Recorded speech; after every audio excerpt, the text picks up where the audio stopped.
Merci de nous accueillir dans ce très bel environnement de ton coin musique. Merci, bienvenue chez moi.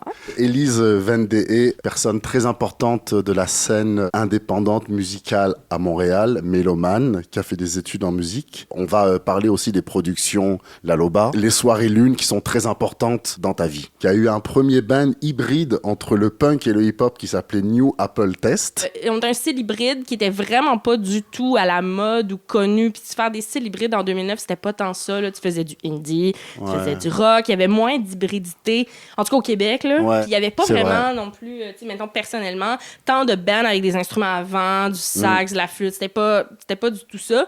Fait qu'on était comme pas boucable. Puis on s'est fait dire ça par plein de monde.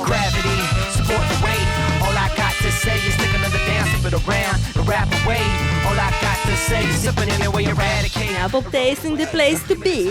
Est-ce qu'on te le rappelle souvent? Oui, drôlement, pour de vrai. plus en plus. Je pense que c'est un band qui aura marqué une génération. Là, même pour moi, ça a été mon école. En pleine pandémie, tu t'es pas laissé abattre et t'as sorti donc 3 projets, Dark Winds, Les Grandes Solitudes et Veiller le Souffle, duo musique-littérature. L'œuvre est exposée, c'est une œuvre sonore.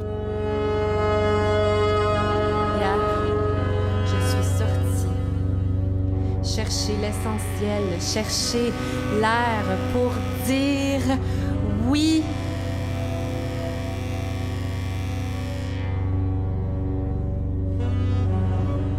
C'est vraiment le fun pour nous, Marie-Lou et moi, d'avoir eu cette opportunité-là. On l'a aussi représenté avec la production Hiatus en février 2022. Donc c'est les anciens de Mes enceintes font défaut. Exactement, oui, que là, ils ont fait des très belles collaborations dans la dernière année. Exact. Je suis très contente d'avoir pu collaborer avec eux là-dessus. Ça m'a donné beaucoup d'énergie créative pour un projet qui s'en vient d'ailleurs. Un petit peu la suite de Les Solitudes des femmes sauvages. OK, super.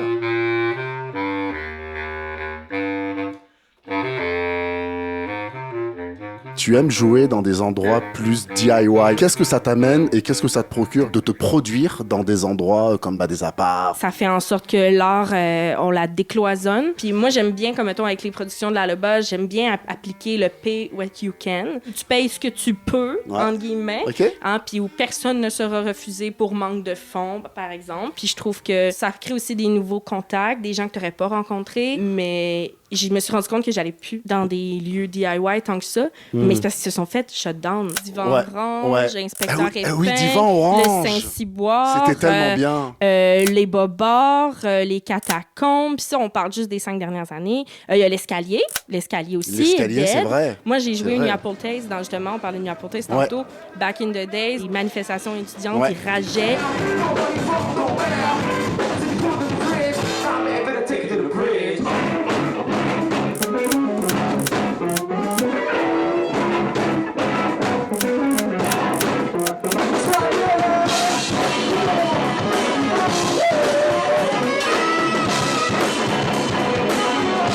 Justement, en parlant de Montréal, il y a un autre endroit, puis c'est vraiment drôle parce que c'est un endroit que j'ai découvert il y a 2-3 mois, le Trackside.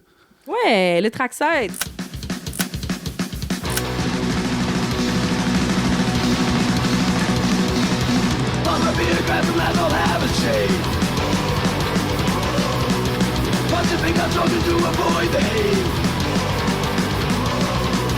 Gather gear, plug and push the sad to go.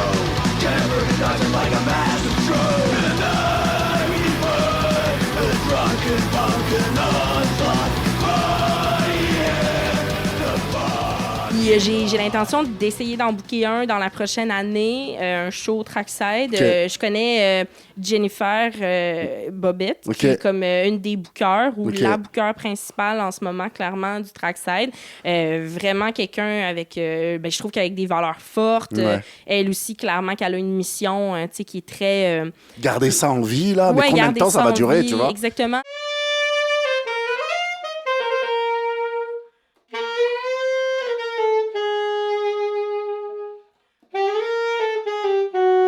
Est-ce que Tu as déjà pensé à un projet de Elise Vendée, chanson par exemple? Les Grandes Solitudes des Femmes Sauvages, à la base, c'est un album, on pourrait dire, franco, à la limite. T'es aussi très montréalaise dans la pluralité de projets culturels et de projets artistiques, en fait. Ça, c'est aussi très montréalais, je trouve. À la base, moi, je trouve que c'est ça qui distingue cette ville-là, puis pourquoi il y a autant de gens qui viennent ici. Je pense que c'est cette réputation-là que Montréal a, d'être une ville qui est en pluralité, qui est quand même ouverte et chaleureuse par rapport à ça. Je veux continuer à cultiver ce que j'aime de ma ville. Puis moi, j'ai trouvé que c'était cette inclusion-là, cette pluralité-là qui existait, qu'on retrouve ici. T'sais. Bien sûr. En plus d'être auteur, compositeur, interprète, tu as décidé que tu voulais que ta vie soit compliquée.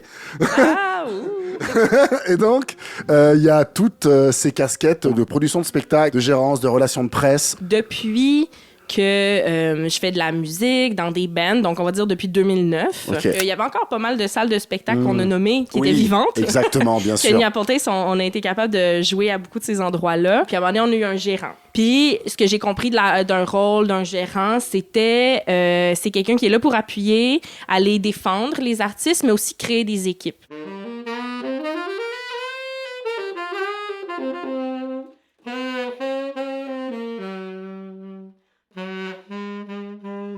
Comment on gère tout ça, en plus, en donnant des cours de musique? Je suis chanceuse parce que je fais juste de la musique maintenant depuis 2020. Puis même avant, j'avais une job qui était quand même en musique, même si ça me demandait beaucoup, puis que artistiquement, ça a été des sacrifices. J'avais moins de temps, je pouvais moins faire de gigs, j'ai moins fait de studio, mais ça m'a appris beaucoup, puis ça m'a donné la chance d'avoir mon école à la maison, qui, elle, me donne énormément de flexibilité dans mon horaire. Donc, la flexibilité reste un mot important dans ma façon. Il faut que les choses soient flexibles. Je pense que c'est l'avantage ultime du travail autonome. Ouais.